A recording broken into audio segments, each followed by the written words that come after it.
Kaip patinka Tamstai šitą istoriją? Čia kas nors naujo? Ne, tai nėra naujo ir kad yra problemų. Ne tai, kad problemų, tai tragedija ir tą pripažįsta ir viešųjų pirkimų tarnyba ir STT. Pasakyčiau, taip, viešieji pirkimai viena iš nacionalinių grėsmių. Vis tik tai, jeigu per metus 1-2 milijardas eurų, dabar eurų, neatitenka žmonėms, o tai reiškia, neatitenka mokykloms, kaimo mokykloms, švietimui, medicinai, kuriai visko trūksta, vaistams, duobei daugiabučių rajone. Visa tai yra pinigai skirti žmonėms. Šiuo atveju pinigai nusėda į kelių žmonių, o iš tikrųjų į tam tikrų grupuočių pinigus. Todėl, kad tie moka, kuriems moka, tai yra jų bendri pinigai. Tai yra akivaizdu. Tik tai kyla klausimas, ką daryti tokiu atveju, kai valstybės milijardai eina pro šalį ir kai valstybės 100 000 žmonių išvažiuoja. Tai yra tiesiogiai susiję dalykai. Tiesiogiai susiję dalykai. Todėl tie, kurie tokius dalykus daro, o tai daro jau daugelį metų Lietuvą vedančios partijos, labai aiškios, tai yra socialdemokratai ir konservatoriai su savo satelitais. Ką jiem tokiu atveju daryti? Kaip nukreipti bukai tupai dėmesį? Geriausia pasakyti, kad puola rusas. Dėl ruso kaltės yra blogai. Rusas gali užpulti.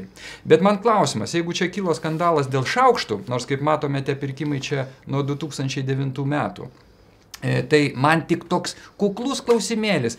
Tai iš šitų 17 milijonų notabene pirkimų, tai čia tik tai šaukšteliai ir šakutės užkliuvo, o visa kita ir žiniasklaida nepastebėjo, nematė, ten viskas yra tvarko. Ir man klausimas vienas, perkant bokserius, ten turbūt viskas į eurą paskaičiuota, ar irgi truputėlį kažkas nesutampa? Ir ar tai kas nors tirs?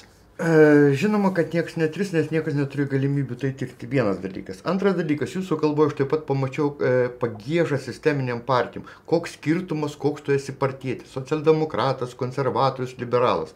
Svarbu, kad tu patenki į ministeriją. Visai nesvarbu, po kokios partijos vėliava. Be abejo, nesvarbu. Tu atsisėdi į ministeriją. Ministerija turi biudžetą. tą biudžetą reikia ištaškyti. Sąžiningai, nesąžiningai, kiek ten kokių procentų, neprocentų, viskas tvarkoj. Šitie procesai vyksta labai labai seniai. Buvo didžiulė nelaimė, kad mes nesugebėsim įsisavinti ES pinigų. Sugebam pasirodo įsisavinti, dar kaip sugebėtume. Man jokas ima tik tai vienas iš tų partijų, kurie Gabrieliuko, reiškia, partija sako, atitems 6 milijardus. Taigi, Gabrieliau, tie 6 milijardai lygiai taip pat bus ištraukti tokiu pačiu būdu. Be abejo. Tai ar mes turėsim, žiūrėkit, nuo 7 iki 13 metų 16 milijardų plus prie mūsų biudžeto. Nuo 14 iki 20 dar 11 milijardų plus. Ir tai aš manau, kad ir tų pinigų nepakaks. Nes viešųjų pirkimų sistema leidžia legaliai perpumpuoti pinigus iš biudžeto į atskiras kišenes. Taip, kaip jūs ir sakėte. Tai ne jūs mane klausit, ką aš siūlau daryti. Jūs esate Seimo narys. Jūs kalbėjotės su specialiosiom tarnybom, su viešuojaisiais pirkimais, su kitom tarnybom. Jie ką nors gali padaryti? Jie nieko negali padaryti. Jiems patiems trūksta pinigų, jiems trūksta žmonių.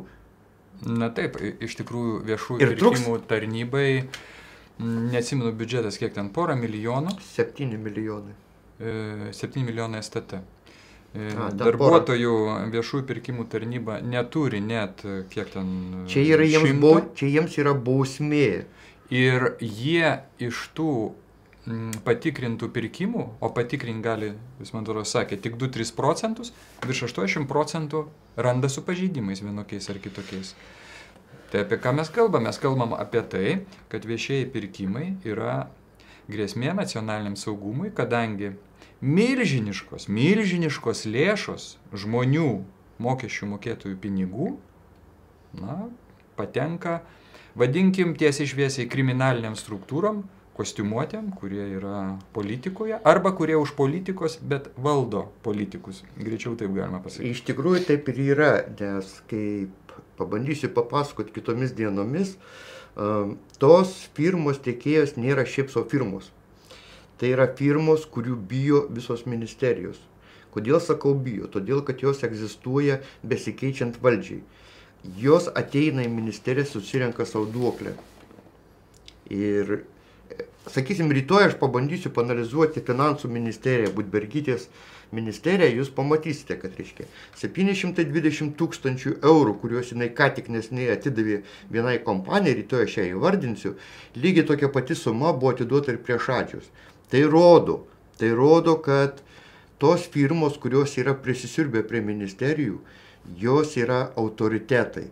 Reiškia, kada 90 metais veždavai pinigus į kokią nors šašlaikinę bandytams atiduoti jų duoklę.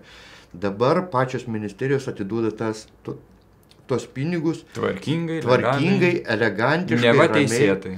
Ir taip teisėtai. Ir dar tik atkreipsiu dėmesį apie rytdienos jūsų tą anonsą užsimintą, kad galiu lažintis iš nežinau ko, kad apie tą pirkinį, kurį pristatysite rytoj, jokia žiniasklaida neparašys ir joks skandalas nekils ir prezidentė nepaprašys Rasos Budbergytės atsistatydinti taip, kaip paprašė Oleko dėl šaukštų. Nors jos pirkinys finansų ministerijoje, kai jau tapo ministrė dabar, žymiai įspūdingesnis už šaukštus.